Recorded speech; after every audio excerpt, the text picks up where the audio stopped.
No more clickbait, no more sound bites, and no more videos that are over before you blink. No more being told to click this or to share that because some people think you can't think. Choose a new way of doing things. Choose real people. Choose real stories. Choose the Real Talks podcast.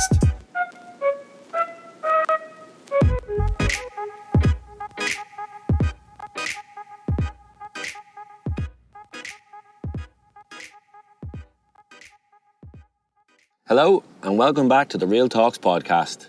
It's my absolute pleasure to bring you this episode with Jamie Wall, which we recorded in the heart of San Francisco.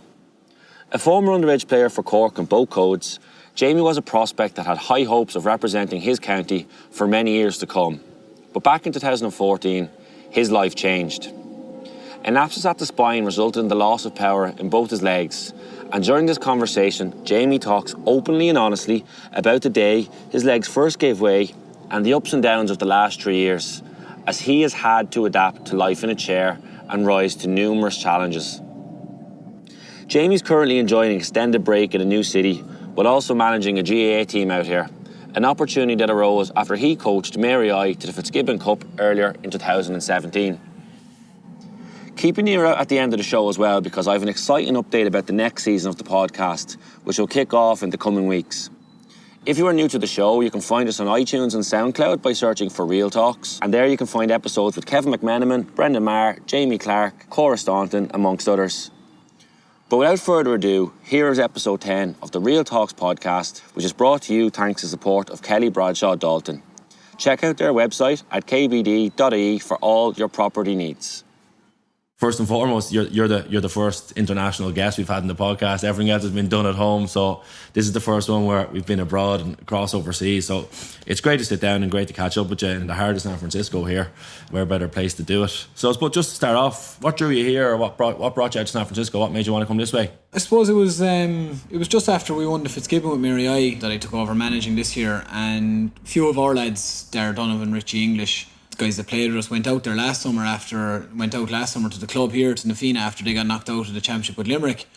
And the boys have been talking about it kind of as the Fitz had been going on and saying how great it was, and kind of had thought nothing of it. And then out of the blue, one of the guys involved at the club here got onto the two boys and asked them, this was obviously without any of my knowledge, got onto them and said, what's Jamie Wall at for the summer, and would he be interested in coming out and getting involved as a manager of the hurling team? So Darragh asked me what did I think, and I kind of, ordinarily things like this, I just kicked him to touch and just say no. And for some reason I just kind of said, do you know what, tell him he can ring me. Just tell him to ring me. I won't say yes or I won't say no, but tell him ring me, and I kind of try and suss him out and see what I think about it, and looked it up for about a week. And when your man rang me, it was Dingo, was the name of the man who rang me, Liam Fleming. So when Dingo rang me, I kind of said, I chatted to him for a while and just got a good kind of feeling and said, you know what, I may as well do it. I never did it as a player for one reason or another. Kind of, I had one or two I had plans to do one summer, and for one reason or another, those kind of things fell apart. And it wasn't really something I regretted not doing as a player, because the summer I didn't do it ended up being my last full summer actually playing. So when I look back, I said I was delighted to actually get to play that summer at home. But it is something that maybe qualifying as a teacher going on in the years to come, I always kind of thought that'll always be there. And then obviously, different things happened, and it never really had dawned on me that, that's gone, because I never thought about it.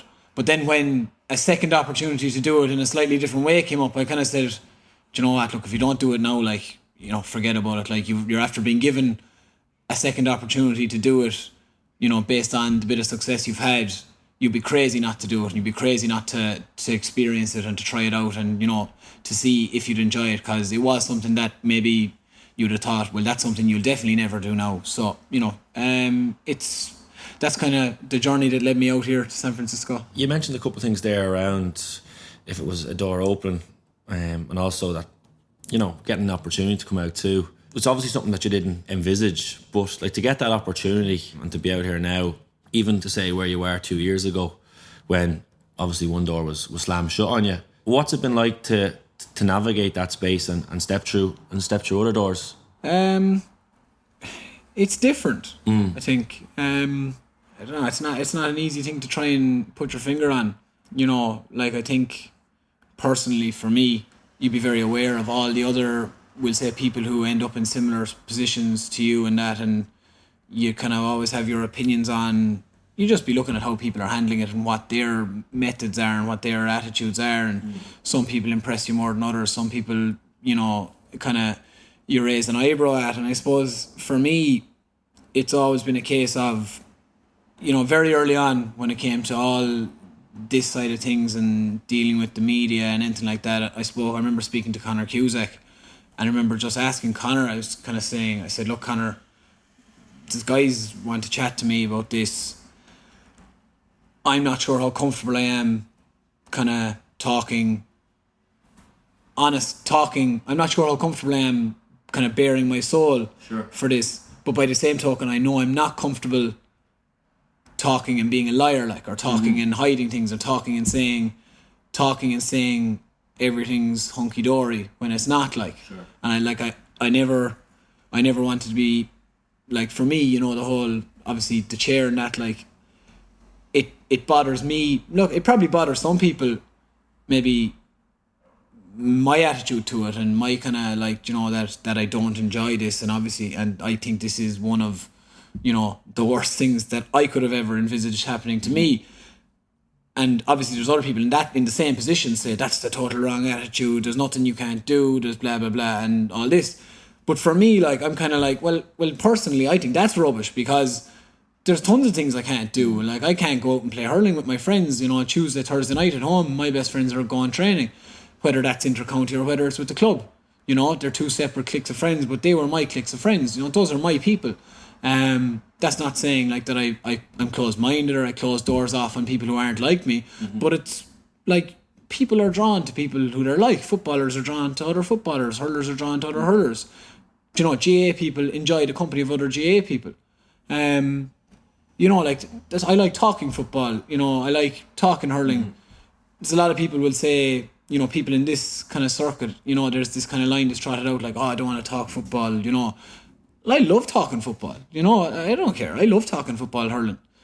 You know, I'd rather talk football, hurling than anything else with people. So, like, you know, a lot of my common interests and a lot of my doors were, like you said, doors were slammed shut, like, and, you know, those mightn't be like doors like that you're going to play in Croke Park or you're going to do this, you're going to do that. Those are doors like that on a Tuesday night at home for 2 years. When I was in Kilbrittain, Tuesday night at 7 o'clock was the loneliest time of my life, and it was every Tuesday night from the month of February, whenever the lads went back, to, we haven't had the most prolific run, so it was normally July or August, but, you know, like, for 6-7 months of a year there, you're looking at your best friends doing something and you can't do it, like, and the bottom line is you can't do that. So no matter how, so, like, for me it was a case of the management is a different thing completely, like, but it isn't, I don't, like, and I wouldn't ever want it to be confused with that I'm managing because I can't play. Obviously I'm managing because I can't play, but I'm not substituting playing with managing. Playing is a separate thing that, you know, that is there, and that now that I can't do. So, like, you know, I suppose it's just that whole, that something is different, and it's not that it's better, it's not that it's worse, but it is different. And that the whole kind of attitude of, you know, like, I've seen some attitudes being like, you know, oh, that's grand, you just shut that box, open a new one, and everything's grand, you move it on. And I just think, you know, if you don't acknowledge the fact that, Christ, like, I'd rather things were better than this, like, and I'd rather be doing that, like, then you're not being authentic, you know. And kind of that was the one point that was made to me, that Conor made to me that time when I asked him for his advice. He said, whatever you do, just be authentic. He said, just be authentic, because he said, people will respond to you being authentic. People will turn away from you not being authentic. And I kind of just said, look, that's a good attitude. I'll just, you know, I will just be me. I'll say what's me. I'll say what that is for me. I'll say, if that's something that someone else in this situation might think, but that's not a helpful attitude, then sorry, like, but it's helpful to me, because not being authentic would be very unhelpful to me, and unfortunately there's times I have to kind of say, even if I'm going to upset someone with being that bit kind of, you know, cynical about that, then I just have to bite the bullet and just do that, because that's my views on things. And I think I'd feel a lot more down if I was kind of looking at myself saying like, you're letting on to people that things are this way and they're not. You're being a fraud. Like, stop being a fraud. And so like that's kind of something that I'd always kind of would thought, like, you know, is that kind of just being able to kind of say, look, no matter what else, I'm not going to be a fraud. I'm just going to be, you know, I'm going to be pissed off with things. If I'm pissed off with things, I'm going to allow myself to be happy with certain things, you know. So that's where I'm at with that, you know. Yeah, like it leads me on to, because when I sat down yesterday, actually I was sitting in fucking Starbucks there, that has been as cliched as you can be with a hand in my head. But I actually ended up watching it was an interview you did with Marty Morrissey 2 years ago. So obviously you've gone through it's a life-changing event. There's no point saying anything otherwise, and you've been really open and honest there about the frustrations that come with that at times, while also on the other hand trying to be upbeat at times too. But the interview I watched with Marty, I think it was before there was going to be a challenge game that was raising funds for yourself and for the fund. But the answer which you gave him really struck me, and he sort of asked you around what your hopes were, or sort of what the future was. And it really struck me how long you paused to answer the question. I don't know if you remember it or not. I do. I remember it very well. It was a really, really long pause, and the first words that came out of your mouth was that, you know, Jamie Wall will survive. And that hit me. It hit me hard. And I suppose you've touched upon it there. I've absolutely no doubt of some struggles, some bad days. But as we're sitting here, obviously, I suppose what I was struck by was that was 2 years ago now, and you were still very much in it. And trying to process a huge amount that I can only imagine. But do you think, like, the metaphor that came to my head back at that, and you can tell me if this is wrong or if it's inaccurate, but it was like you were in the middle of a tunnel and there was a shitload of darkness behind you, but you could also see bits of light ahead. Do you feel you've moved closer towards that light than you were then? Does that make sense? It does, yeah. It makes plenty of sense. I think there's one thing I have to gear up to now that I have actually an opportunity with that. I got some slagging over Jamie Wall will survive, over referring to myself in the third person. Marty asked, what is next for Jamie Wall? Yeah. So he asked the third person. So I just want that on record, that I didn't initiate the third person, because I got nothing but abuse from my friends over that. But yeah, to actually answer your question, now that I've done my score settling, the tunnel it's a perfect metaphor, because it's like you have a shit ton of darkness behind you. You can see cracks of light up there and you're moving towards it. But if you're in a tunnel, you also can see the shit ton of darkness that's in front of you. And it's probably something that, to be honest, I don't think it's a tunnel that I'll be coming out of. I don't think it's a tunnel I'll ever fully get out of, if you understand. Sure. But I think it's a tunnel that you'll get closer to the end of. And personally, maybe I will. And maybe someday I'll be totally at peace, and, you know, that'll be a great day. Maybe someday I'll get better and I'll come straight out the other end of the tunnel too. But in all likelihood, you know, if you were a betting man, the odds would say at some point you're probably not gonna leave that tunnel, but it's just a case of how far along it you can get. How much of the darkness and the shit ton of darkness you can put behind you, and how much of it you can be in, and how much you can live alongside, we'll say, you know. So yeah, the metaphor of the tunnel is a pretty decent one, I'd say. It's one I hadn't thought of before, but the minute you said it, that was the thought that came to my head. Yeah, I suppose, like, and because I don't know what it was whatever the words. It wasn't you referring to yourself in the third person that hit me, which you can do that if you want and go all Ron Burgundy on it. But it was actually it was just the word survive, because it was something in my own life that, you know, I still talk about it quite a bit, is trying to get from that place of just surviving to thriving, and thriving for everybody's different things, and you want different things, but there was like not so long ago the time you were thriving. You were a really successful dual player, playing for Cork. You've touched upon it there, minor, under 21s, colleges, and I suppose we've referenced there that pile of shit behind you, and there's no point side skirting it or dressing around it, because I think it would just be a complete injustice to what it's been. But for people that are listening that maybe aren't overly familiar with the story, like, can you talk me through the first time the legs buckle and you hit the floor? Jesus, yeah. Is that too abrasive a question? No, just after saying, let's be authentic. So, that was Saturday the 28th of June 2014. I was inside my room. Well, it wasn't my room at the time. It was the downstairs bedroom. I'd spent the week dealing with pretty severe back pain and stuff, and when we were playing championship actually on the Saturday, I was captain of the club that night against Valley Rovers, and had played with the Cork Intermediates on the Wednesday night. We'd won the Munster final against Tip, but I was in pain even in the warm up with it and stuff. So like, obviously I had no idea what was going on. I just thought I'd had a few back spasms kind of the month before and stuff, so I kind of just thought it was that again, you know. And was that the extent of symptoms or signs? That was kind of the extent of it. Yeah, it was just kind of getting more severe and more severe. Like there was no neurological signs or anything like that. Went to see the GP whatever on Friday, and again, like, you know, he asked the questions, you know, and none of them symptoms were showing up on Friday. Just really, really, really severe back pain and stuff. And then on the Saturday morning, I had obviously got painkillers for the pain I was in, and on the Saturday morning, I didn't go upstairs to my room, obviously, because the thought of hitting the stairs was just absolute anathema to me. Like, I was just like, no way. And so I was kind of downstairs. It's real chronic pain. This is chronic pain. This is chronic pain, yeah. Like every step kind of shooting pain. Like, I kind of woke up in the morning having slept a bit, you know, through the painkillers and through the pain and kind of in and out of sleep and stuff, and I'd woke up having slept a small bit, and I actually felt kind of good.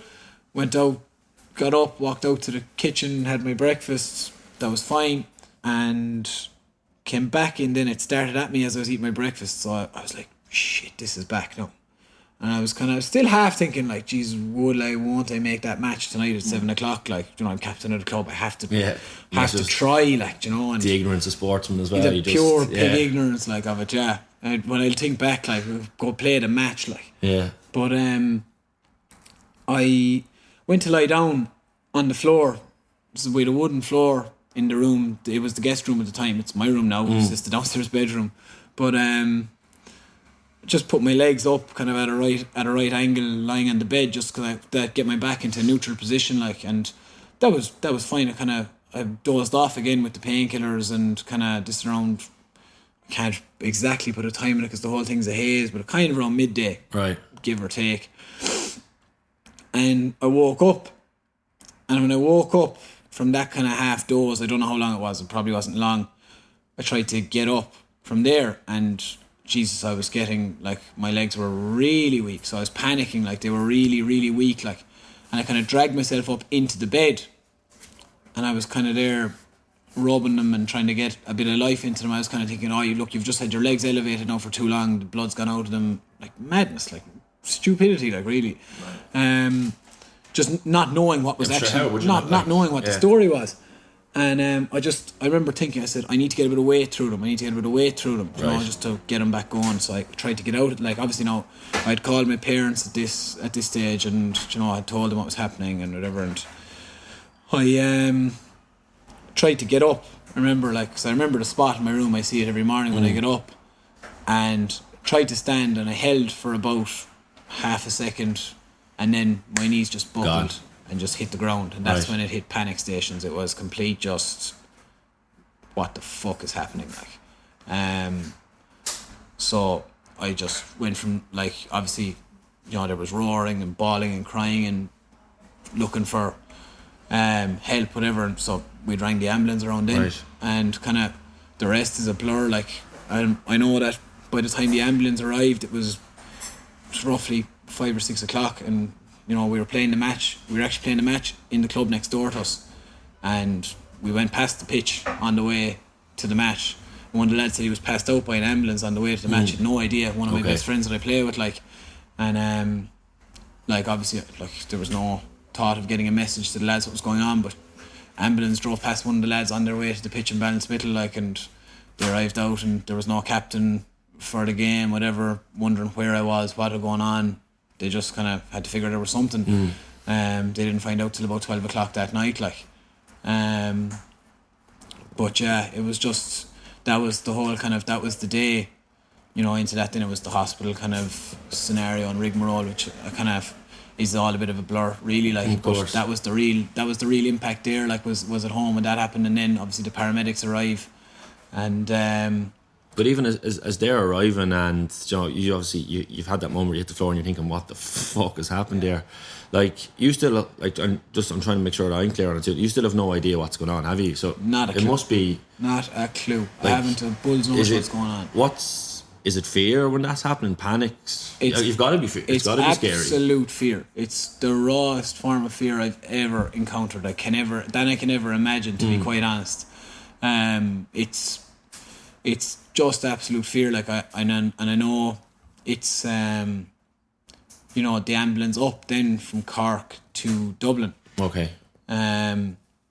I have this kind of nebulizer thing. I'm not sure exactly what it is now. There could be a paramedic listening who knows exactly what it is. But all I know, I think it was oxygen. All I know is the pain in my back was gone to beyond breaking point at this stage. What I was later to find out was that that was the abscess squeezing my spine, the nerves, like. So it was just literally grinding them. It was the worst pain I can ever imagine, that I can ever imagine anyone going through. And all I remember is this mask was my saving grace. Like, this mask was the only thing that was keeping me from the pain.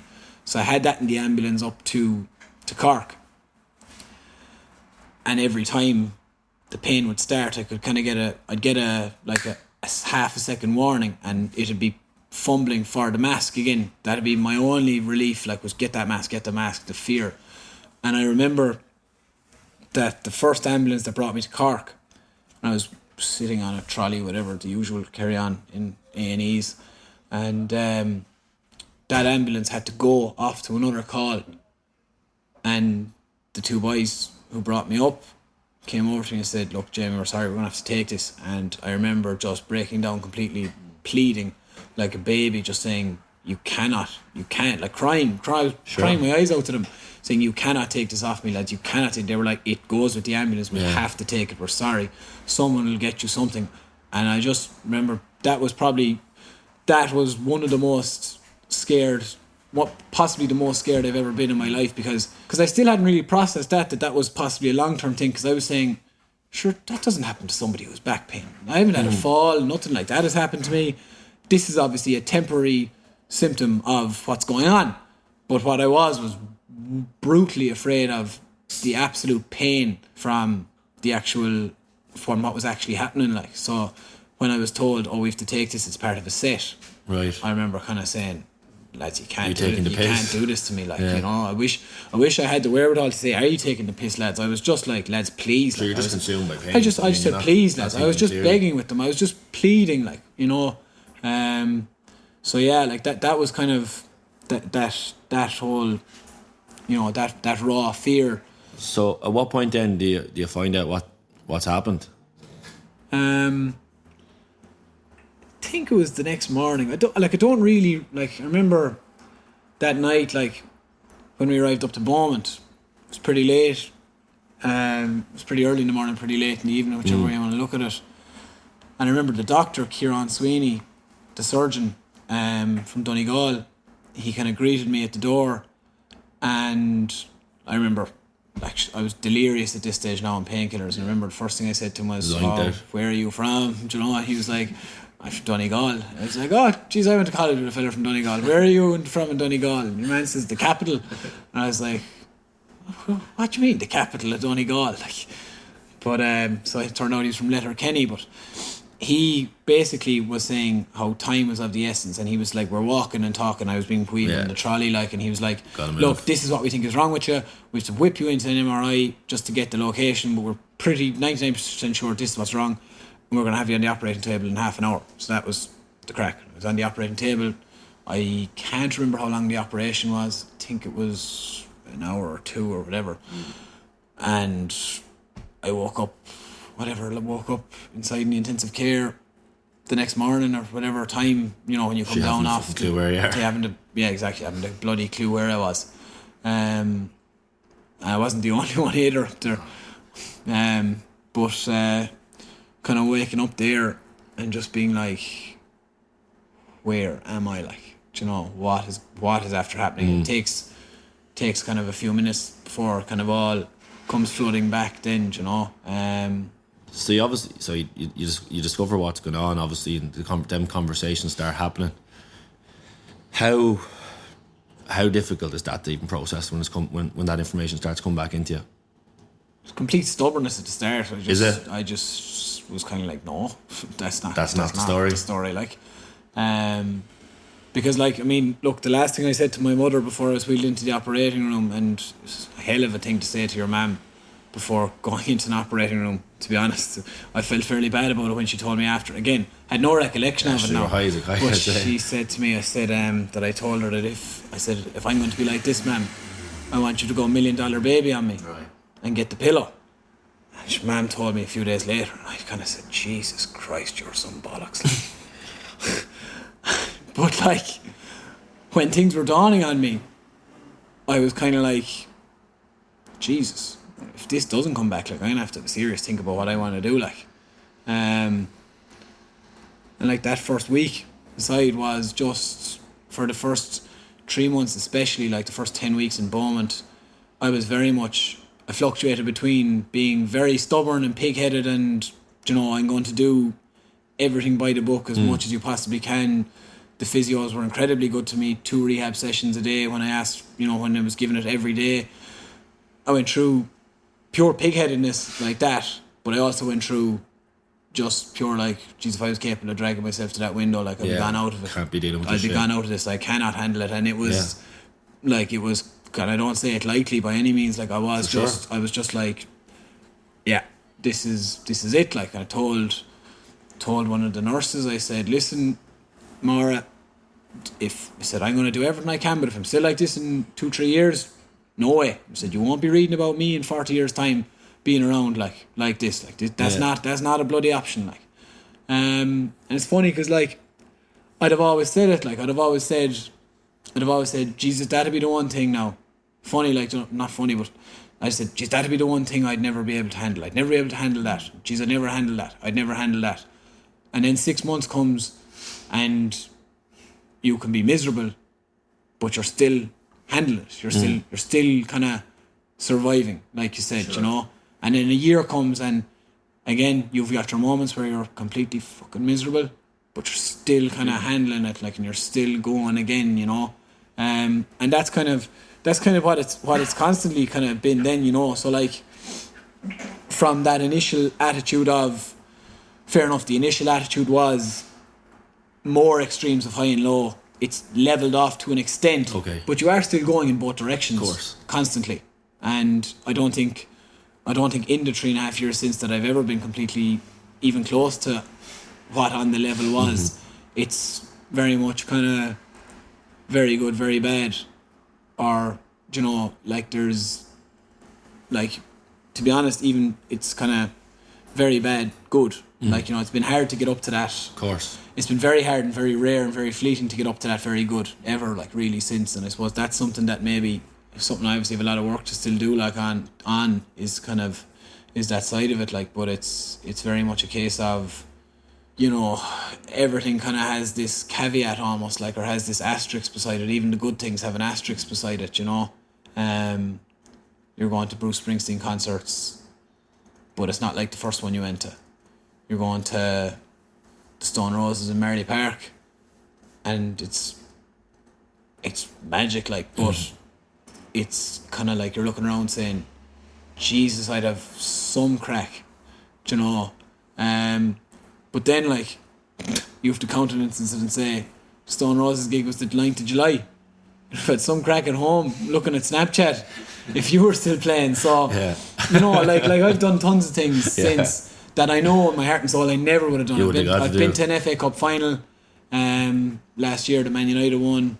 I was at the semi-final. Right. I've been to Old Trafford more times than I certainly would have gone.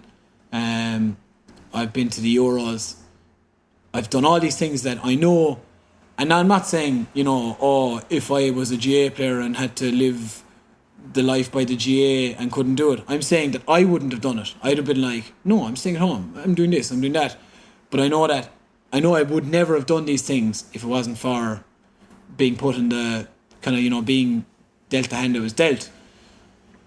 But by the same token, I'm always going to do these things and think how much better they could have been, even though it's probably ridiculous considering I might never have done them anyway. It was completely natural to have. But you're just like, I remember one of the psychologists in the hospital said, I think early on in the rehab hospital, I was kind of trying to kind of talk to myself and say, there's guys here with higher levels of injury than you, and their hands are impaired, and geez, you have it so much better compared to them because you have your full upper body and you can really get by and you can do that. And it wasn't really working for me, and I said to her, I know that you're probably looking at me thinking you're young, you're fit, you're in pretty good shape, kind of weight-wise coming into this, so you're in a good position, all these things, you have all these advantages and you're sulking. And she just said to me, no. She said, because your only reference point is you. What you were, what you wanted to be. Realistically, you're never capable of comparing yourself to those people. And it's something that I always kind of took after and it's something I've said to tons of people since, you get used to, some people would come up to you and you'd be chatting to people, and if the conversation goes a bit deep, there might be a few drinks involved. Somebody might say to you, I used to complain about this or that, about my job or about my whatever, and, when I see then what you have to go through, that I think I should never, and I kind of say, well, no, because your shit still is your shit, it's your shit. Your shit is your shit, mine is mine. I'm not going to judge you for getting upset about hating your job. Hating your job is a miserable thing to have to live through. Just because my own misery is looks from the outside like it's a bigger deal, that's my shit to deal with, yours is yours, and own it, and kind of say, do you know what, I am pissed off at my job, and I am pissed off at, I have personal issues going on, and just because they're not outwardly obviously as big a deal to, we'll say, the wider world, they're a much bigger deal to you than mine are to you. So absolutely. So that was something that was probably one of the best pieces of advice I got ever. Was just to kind of, I always kind of looked at it as embrace your own misery. Maybe that was just me being miserable. But I was kind of if you can just kind of embrace your own, say, well, look, do you know what? I have every right to be fucking miserable. And it doesn't matter that the poor creature beside me can't feed himself. And that's awful, and it's not something you'd wish on anyone. But realistically, how long am I going to last thinking, I've it so much better than him when my friends come visit me? Or when, I see a photograph from playing before I see a video. So realistically, it's kind of that'll make you feel good. Yeah, that'll make you feel better about yourself for about 10 seconds. And then it's a short hit. And then you go back to realising, do you know what? All that really mattered is the way things were and the way I wanted them to be, the way I saw them being, Sure. That for me, that's an incredible lesson, and I suppose I know I learned the same thing in a different way. Just going through the mental health, depression stuff, you always get, my stuff's not as bad as that person. What am I feeling that for? And then my stuff's worse than that person. And again, you touched upon it and hit the nail on the head. Is that your shit is just your shit, and it's completely relative to you. It's not a comparison scale. There's no overarching 1 to 10 scale, and you slot yourself in the grand scheme of the world. It's your world. And I suppose one of the big challenges you had to go through was that huge void that was created. And initially, that's obviously whether you wanted it or not, it was filled with those rehab sessions that you touched upon. How big of a grind was that? So it was a 6-month spell in hospital initially, right? It was June to the first weekend of September. It was the hurling final weekend, because I remember going to it I went into the rehab on the Friday of the hurling final. I had tickets for the hurling final, went to the hurling final on the Sunday, and I remember being outside of O'Brien's on Leeson Street with my cousin Podge, with Joe Canning, a few of the lads that they're friends with, like, and there was lads were having a few drinks, whatever, Sure. like, and Sean Collins, my cousin David was there, my best friend from home Connor was there, so it was and Lachlan Casey, lad from Donegal, was in college, so we had a right crew, you know, and it was a great session. I was having 4 or 5 pints, and do you know what? It was probably the first time since it had happened that I was properly actually just happy and ignoring and zoned out a bit, and like. zoned out a bit, exactly, Yeah. and had actually managed to turn off. Okay. You know, Jerry Collins, Just in the moment. Jerry Collins, the lad's uncle, had a big impact on helping turn me off now, in fairness. But yeah, just enjoying it. And I remember 9:30 came and something clicked in my head, just saying, like, you're on in the morning, you have to go. And I remember being like, fuck, I really don't want to go. And somehow dragged myself back to the hospital. And I remember just being rotten low that night. But I got up the next morning and kind of started into the rehab in the NRH. And again, that was kind of, I was getting down there.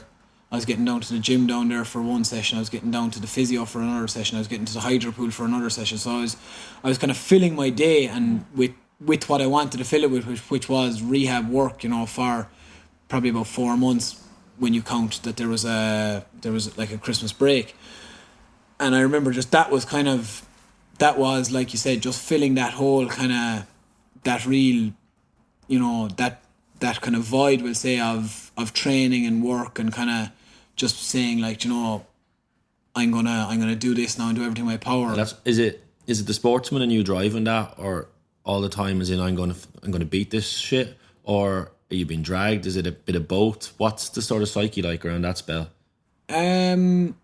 I completely went for the sportsman aspect of it anyway. I think that was perfect that sense. was kind of, look, I was like, look, we had a maths teacher before, and he didn't like it too much when I told him that football commitments were dictated. I was dropping down to ordinary for the leaving cert, like, but he said to us, he said, look, guys, when you're faced with a problem in maths, generally, when you're faced with a problem in maths, do what you know first, and then you'll figure it out, and do what you know. And I always thought, that's great advice, do what you know. So I said, right, I'm faced with a problem that I have no idea how to solve. I'm going to do what I know. And what I know was what I know, and that was getting up in the morning, going training, you know, because that was always my way of dealing with anything, you know. And I've said this a few times, you've probably heard me say it once or twice, like, I've said, like, when I had any issues, like, and I didn't have things, like I said, didn't have things any worse or any better than anyone growing up. I had my own things to be dealing with, like, you know, you'd have your woman troubles, you'd have your college exams, troubles, whatever fail the fuck, exam, all that failed an shit exam that in goes first on. year, all that kind of Yeah. shit. You'd all that, like, and the answer was always, like, we had a pitch in Kilbrittain that's up on top of a hill in the middle of nowhere, and, like, it's our second pitch. Like, nobody ever goes there. There's no reason to ever go there. You don't go there. When someone says training or a match is on there, you curse the person who put it on there. But that was my place that I went, and it was kind of like, that's my place, and it was my place for years. Like, it was my place since I could cycle a bike. Like, it's like, I'll go up there to bag of balls and I'll hit free. Just that quiet space for I'll you. go up there because I know none of the lads will come up here. The lads will go up to the other pitch for a puck around, and I'll do that at 7 o'clock with the boys. But I'll go up there if I'm having a shitty day, if I'm whatever. I'll run up there with the hurley and a bag of balls, take freeze for an hour, run home, cycle up, whatever, drive up when kind of got to the age where I could drive, you know. And it was kind of like, that's kind of my, we'll say, that was like my meditation, we'll say. Yeah. That was my mindfulness, was, this is what I'm going to do, like, I'm going to go do this. So, like, all of a sudden I'm hit with this problem, and the problem is that I can't do this. So, like, not only is this a huge problem, but part of this problem is that I also can't deal with my problem, because my way of dealing with it is part of my general problem, you know. So I suppose it was like, look, you're gonna have to find some way close to this. Sure. So that was, you know, just not even dragging myself, getting down. Like, look, going to the rehab sessions, going to the gym, they were the best parts of my day. Like, when I was in Beaumont, even, you know, the physios in Beaumont, and I can't speak highly enough of them, they gave me 2 sessions a day, because I was just like, I was so wired inside there. I was like, lads, I have to be doing something. Like, I'm ready to kill someone above in this room. And And I remember like in Bowman, see in the NRH at least you got to leave at the weekend kind of when you got a bit proficient. But when I was in Bowman, I was stuck there every weekend. Like I was living for Monday, like, and that had never ever happened to me before. I was living from Monday to Friday, and Friday evening I used to hit this awful low that I was like, I'm faced with 2 days of fuck all now. Yeah. And it was just like Friday evenings I was used to be so low inside in Bowman because the rehab isn't on. The physios aren't on Saturday, Sunday, they're just on for, respiratory care and all that kind of stuff. So like it was like Friday evening I was kind of like, oh Christ, what am I going to do now? Like, so yeah, like that was kind of the sportsman attitude was, yeah, look, just go training. Things will get better if you go training. We referenced identity earlier on, and look, like any young GA player, when you're 18, 19, 20, you play for county, your identity just gets wrapped up in this stuff because, you get looked after, you get free stuff, you get attention from people, you get all the stuff. But obviously you've got to forge out a new identity. And what's that been like? And obviously management has now played a huge part in that, and it's given some purpose and clarity there. But what's that been like to try and explore different avenues of life and maybe getting you out of that bubble or whatever it was that you were in? Frustrating. Yeah. Because I liked the bubble. Yeah.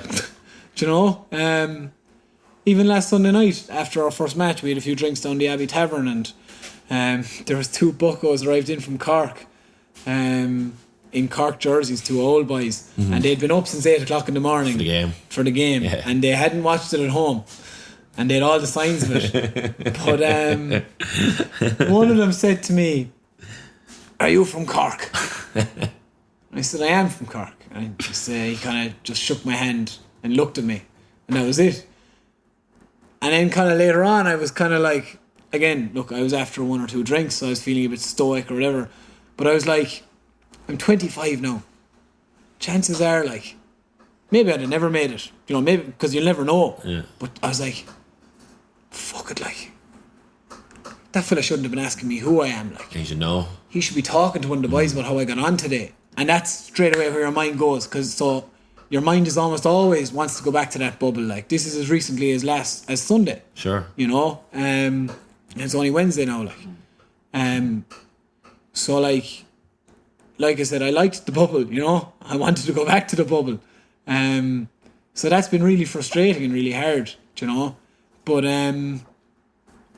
yeah, like it's, in a sense, sometimes it's enjoyable then, because you're there, like even out here, you're like with Mary I, you're training inter-county hurlers as a manager. So like, again, maybe I'm jumping from one unhealthy bubble to another one. And obviously, look, there's so much you more. You could be in now, far worse bubbles. I've got far, exactly. Look, you could be in a lot worse bubbles than the GAA, But, obviously, and look, there's other aspects to my life that I have actually probably done a bit more work on since, in terms of, getting out, seeing a small bit of the world anyway, which is something that I never would have been overly into per se, but never totally dismissed either, What's seeing that a small like? bit. Again, something that I never really, I would have looked before and kind of thought, like, geez, I haven't much interest in going there. I haven't much interest in that. Like, so I was never one like that was bitten with the travel bug. Like when I was younger, we used to go for 2-week holidays, and I was ready to go home after 10 days. 10 days. 10 days. That was enough for me. I was like, I want to go home. I want to go training. I'm sick of this now. So maybe in that sense, like I'm going to be that bit more healthy in terms of my experiences with the rest of the world and those things. And again, like I said, things that I'll always put an asterisk beside, but that I probably never would have done without, being put in the situation. But like, I suppose like trying to forge that kind of new identity, on in a number of ways and places. Like, and one of those places is as a manager, and I suppose it's been kind of almost like, that phrase, a breath of fresh air, and that like, with Mary I there, you're dealing with a really top caliber of player, like, so straight away, like, you're kind of saying, right, standards up here, like, and I'm kind of almost been catapulted into the deep end here with this standard, and you're constantly, you're challenging yourself to say, how can I challenge this guy? How can I challenge Ronan Maher, who's centre back and All-Star? How can I challenge a guy who's number 24 in the panel? who's coming from maybe an intermediate club. Sure. How can I challenge them to bridge the gap a small bit, but to also then make the gap wider on the far ends? Like, how can I make this guy bridge the gap, and how can I make Ronan make the gap even wider? At the same time, just get them going in the same direction. And like, I suppose it's the same out here. Like out here with guys coming over and sanctions, you're nearly dealing with guys who are all, at the very least, senior club standard. You're actually dealing with very, very decent players out here. So, that side of it, like, and kind of, people knew you as a decent player. People knew you as, I suppose, when lads are chatting, they're saying, oh, this fella's good, or this fella's useless, this fella can't mark, this fella can't. Just the general chit chat. General chit chat, like, and you're relevant. We'll say you're relevant, and it's kind of a, you're moving towards kind of making yourself relevant in the circles that you want to be relevant in. Because look, like you said, any top sportsman, I don't care what you say, like, it's nice to be relevant. Like, it's nice to matter. It's nice to say, that's why there's individual awards. That's why there's all these things. That's why, it's nice to play well when you're on the telly. It's nice for people to say nice things about you, and that's any walk of life. That's not just sport. And people who pretend that stuff, people who let on like that stuff doesn't bother me, blah blah blah. They're either the most secure people in the world or they're liars.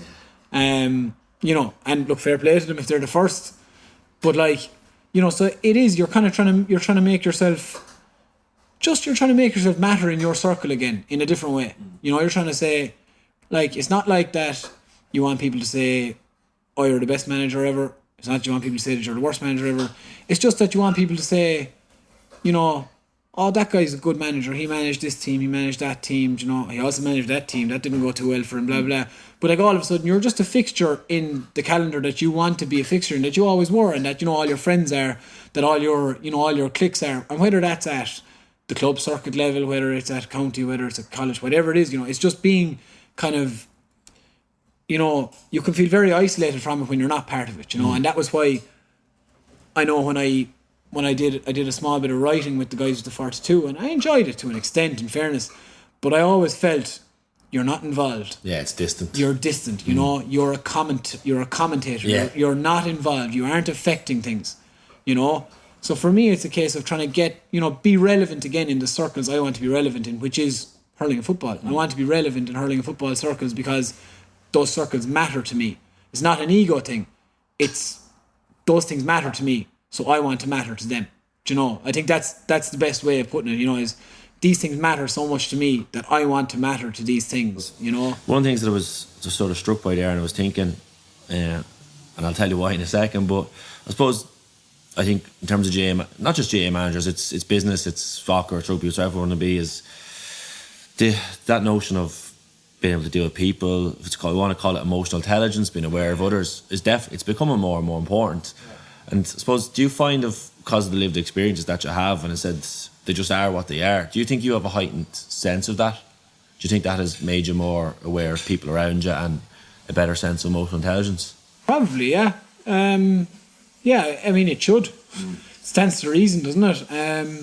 The reason I ask is I completely imagine it would. Yeah, no, it should, and I hope it has.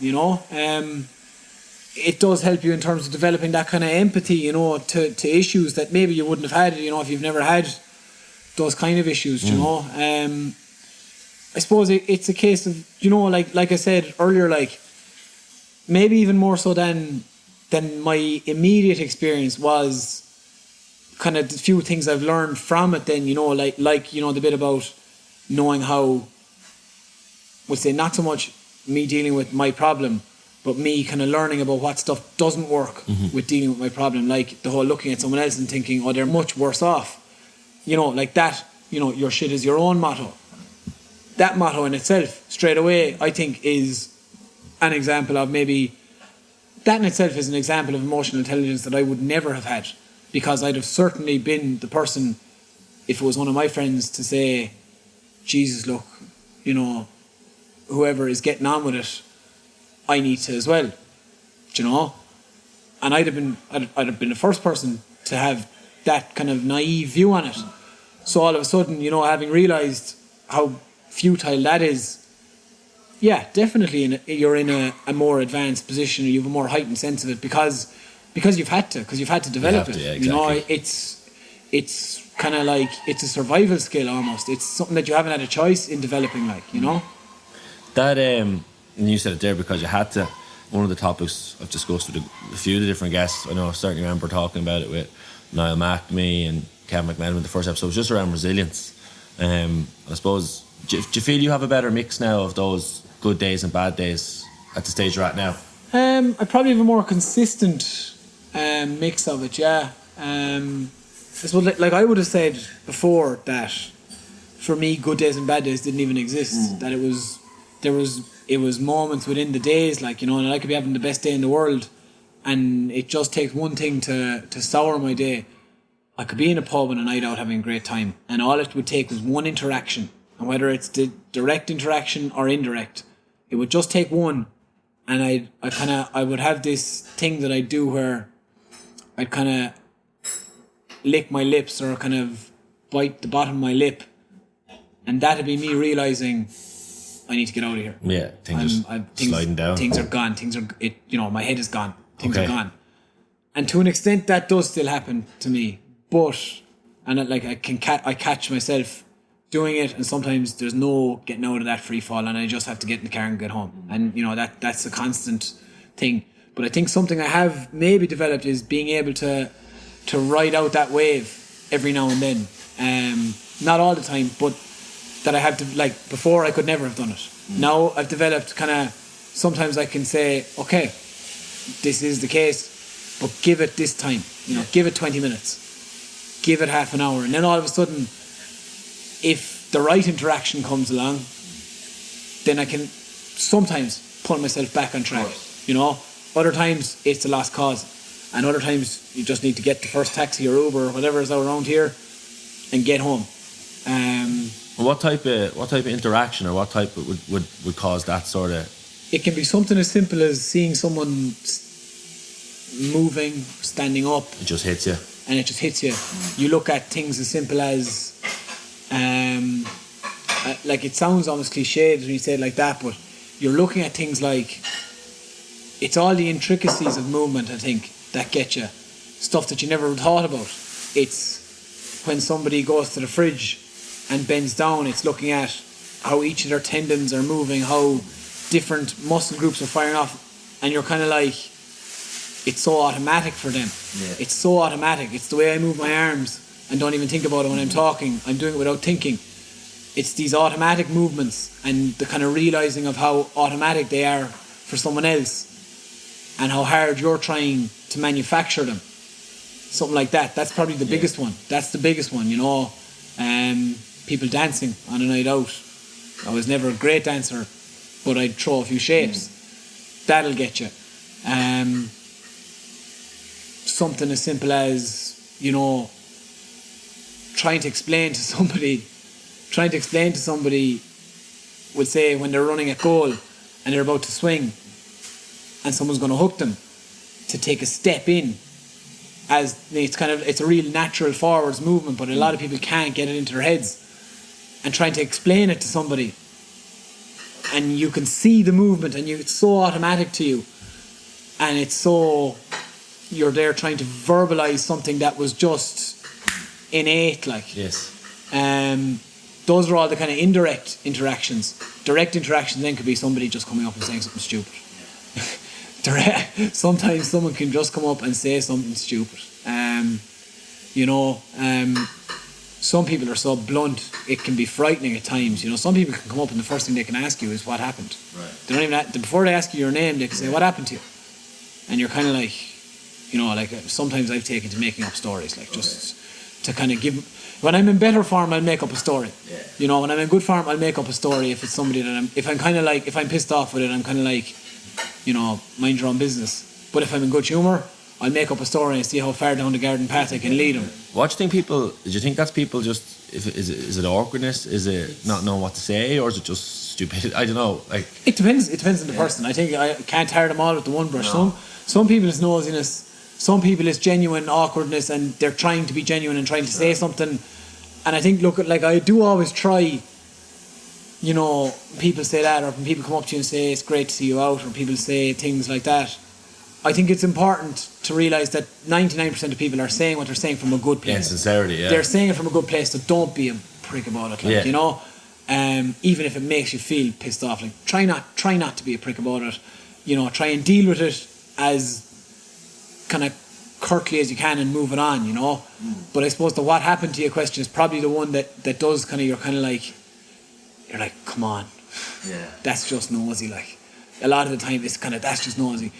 When people come up and say things like, geez, you're great to get around, and things that can seem kind of patronising, they're, you know, and particularly maybe slightly older people sometimes say those things. I would always say, look, your own grandmother could say something very, you know, very nice and well-meaning, because that's the way she is. 99% of older people are doing that. They mean it in a nice way. Don't be a bollocks about it. Just, you know, say thanks, roll down the road and roll your eyes and just try and get a laugh out of it, you know. Other times, though, people can say stupid things, you know, like people can kind of, like, some people can say incredibly ignorant things, to be quite honest. Like, you know, some people, maybe out of awkwardness, but it comes across as ignorance. Like, if you go into a toilet, some people can be like, you know, make some joke about that you're going to race someone, like, or, you know, like, or kind of stuff like, how many gears is that? You know, stupid talk that you're kind of like, will you just shut up? Like, I mean, you don't say it, but you're like, you really want to, and you're kind of like, come on, that's, you know, like, so many people say so many things from a good place that you always, you know, try to have your kind of diplomatic hat on, but when you get met with kind of stuff like that, you're kind of like, come on, man, like, that is just ridiculous. Like, there's no, but again, look, like you said, maybe that in itself is even just awkwardness. You know, they're faced with something that they've no experience of, and they're kind of saying, oh, you know, but yeah, like, I mean, like, those are the kind of direct interactions that can kind of, you can kind of be like, and they're just little small moments. And they're little small moments in a day, you know, like, and that, like, I'm saying this like it could happen every day. This might happen once a month. I get you. No, you know, this isn't a regular occurrence at all. Like, you know, your direct interaction could be something like as simple as the lad in the pub from Cork the other night, just asking who you were. Yeah. Didn't even ask what happened. Just said, he knows he's no meaning to it. Or, how are you? Who are you? Like, do you know, what are you doing in San Francisco? Yeah. But he doesn't realise that your brain's going at 1,000,000 miles an hour. Yeah. Your brain has gone, you know, 10 steps down the road to all the permutations of how he could or should know who you are. Do you know? So, like, I think it's certainly something that, you know, like, I think my brain has become far more active, and maybe not always in the most productive way for me, in the sense that it's constant. Like, I know your brain is always on, but I'm constantly on. Like, I find it hard to sleep for more than 3-4 hours at a time. Like that's not to say that I won't sleep or sleep in. Like, I can sleep in grand, but I won't sleep for more than 3 hours at a time. You know, I'll wake up and I'll have to get back to sleep, you know, and like, I kind of feel constantly tired and stuff from that then, you know, because I'm just wake up and my mind is in 1,000,000 places, and it's kind of like trying to calm that and go back to sleep and that. So, like, you know, when your mind is constantly going at that, you don't even need an interaction for something to click and set you off, you know, and that is certainly something that I'm still kind of constantly dealing with. But like you said, you know, to come back to that topic of resilience, like, it's something that I've gotten that slight bit better at kicking down the road, you know, kicking that can down the road and saying, look, you give it a half an hour, you might be okay.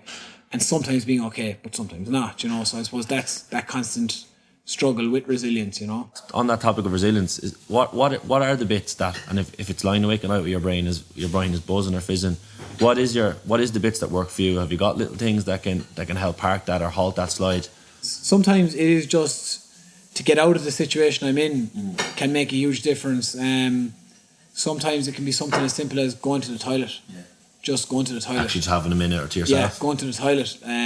Whether that's at a match, whether it's on a night out, whether it's inside in the sitting room, There's something oddly weird about the tranquility of a toilet, isn't it? Toilet, yeah. Well, look, we used to call the third floor in Mary the throne. It's where you used to go for your thinking time. You'd go spend a half an hour up on the third floor toilet in the Tara building, you know, and just be alone with your thoughts. One of the boys used to say. Yeah, it's funny you say that. Like, because I know there's I have two really clear moments in my life of where I've had to just be in a toilet because I've needed to get away from whatever. And one was in work, and I remember my mood was really low. I was going through a really tough time, and but it's just funny. You just remind me of there. Like, I literally went into the toilet, closed the door, and I sat there for 10 minutes with headphones on. I suppose it's probably because it's the one place that you're supposed to be alone. Yeah. Do you know? I suppose like if you're dealing with feelings of loneliness, sometimes the worst place to be is surrounded by people. Like I've often been in a pub and felt surrounded by people and felt completely alone. Like. I've often been at a match surrounded by people and felt completely alone. When you're in the toilet, you are completely alone, but you're supposed to be alone. Yeah, so it almost kind of feels rebalances. Okay to be there. It almost rebalances the scale that, okay, I'm alone. I should be alone. I'm in the jacks. It's kind of, it's like hitting a reset button on your phone or something. You know, say, okay, I'm alone, but I'm somewhere where I should be alone. Yeah. Because I think that loneliness doesn't come from being alone or like that. Loneliness comes from feeling alone in a place where you shouldn't feel alone. I think, well, for me anyway, that'd be my understanding. I've never even thought of it that way, but that's my understanding of it. Like, that's the most acute loneliness. The most acute loneliness is where you're kind of like, I feel completely alone. Why do I feel completely alone? There's no right to feel completely alone here. But like, if you can almost, like the toilet will say, you redress it, like, you know, you say, right, okay, I'm alone, I should be alone. And maybe when I go back out into the crowd of people, I'll feel like I'm in a crowd of people. So look, again, it's one thing that I do. I'm glad someone else has done it. I'm glad someone else has done it now, and I don't feel like a complete clown. I suppose, looking conscious of time here as well, and one or two questions I have left, but one of the ones I was just going to ask you is sort of, look, you're obviously out here for the summer, and I'm sure you're going to try and enjoy it to the best of your ability. Have you got any particular plans for this summer out here, or is there anything on your mind, or? I'm planning on going to Lake Tahoe for the 4th of July. It's class. One of the lads is coming over from home, and myself and two of the boys I'm living with and a few more, we're going to head up there. Girlfriend's coming out for a few weeks, so we'll probably try and hit some spots on the west coast. I think with the lads as well, there's been talk of going to Las Vegas, so I'm not sure. Your man's grinning over at me here now, so yeah, that might happen somewhere along the way. Look, you could come here, you come to America 50 or 60 times and you still wouldn't do everything that you should do. It strikes me a little bit as you found it a bit easier to live in the now. Would that be fair to say? In that if you're enjoying something, enjoy it, and if you're not, you can just park it? Yeah, like I can certainly do it a lot better now, or even something, you know, as simple as I can enjoy the now and postpone the kind of, you know, the issues, we'll say. Like, it's not that they're going to go away, like they're going to come at some point, but like, you know, with a certain control over them. Like we said, you know, like when it comes to dealing with we'll say those interactions and, you know, that resilience side of it is having that small fraction of control over, you know, okay, I'm going to enjoy this for what it is. You know, I'm just going to enjoy it for what it is. And next week I can think about how it could have been better. And the week after, I can think about how great it was again. But while I'm in it, I'm not going to fuck it up for myself by thinking about how it can be better while I'm in it. Or at the very least, I'm going to try my best to park that and enjoy it. So that if down the line a day comes that I'm more at peace with things and I'm constantly getting more at peace with things, and if a day down the line comes that I'm more at peace with things, I'm not going to look back and say, you sulked for the night when you were down at the Euros in Leon. I'm going to be able to say, you had a good night. You felt miserable the following day, but you had a good night the night before Ireland played, or you had a good day at the Ireland-France game. Do you know? That's kind of the way we'll say. So yeah, maybe that is, I suppose, what you'd call living in the now, isn't it? I think that's just that's the perfect note to end on. I obviously I want to thank you just for, I know we've been chatting away for the guts of an hour and a bit. So just for the honesty, and I said the podcast is called Real Talks. I was going to say they're called Real Talks, aren't they? That's just, I really enjoyed that conversation, and just thank you for the honesty, the authenticity, stuff that we talked about. I'll turn this recorder off when we finish up. I'll be able to give you a few tips for Vegas and San Diego and the likes of that. But honestly, just before I finish up, just enjoy the rest of the summer. It's a great place to be in, and we'll talk to you down the line as well. But just again, just 100% hand on heart, thanks a million for that. Really appreciate it. No bother. So that's it for this week, and I hope you've been able to take as many valuable life lessons out of this conversation with Jamie Wall as I did. I have to say, he's just a truly fascinating character. I promised at the start that I had an important update, so I'm delighted to say that we'll be kicking off a GA Legend series of the Real Talks podcast in the coming weeks. I'm not going to drop any names just yet, but all I will say is you can expect to hear from plenty All-Ireland champions and some extremely interesting characters. Follow me on Twitter at AOMTheCat to get all the latest updates, and subscribe on iTunes or SoundCloud by searching Real Talks. You can also check out our website at realtalks.ie. And finally, thanks again to our sponsor, Kelly Bradshaw Dalton, who for over 20 years have been successfully selling, renting and managing property in the Greater Dublin area. Go to kbd.ie for all your property needs. My name is Alan O'Mara, and you've been listening to episode 10 of the Real Talks podcast.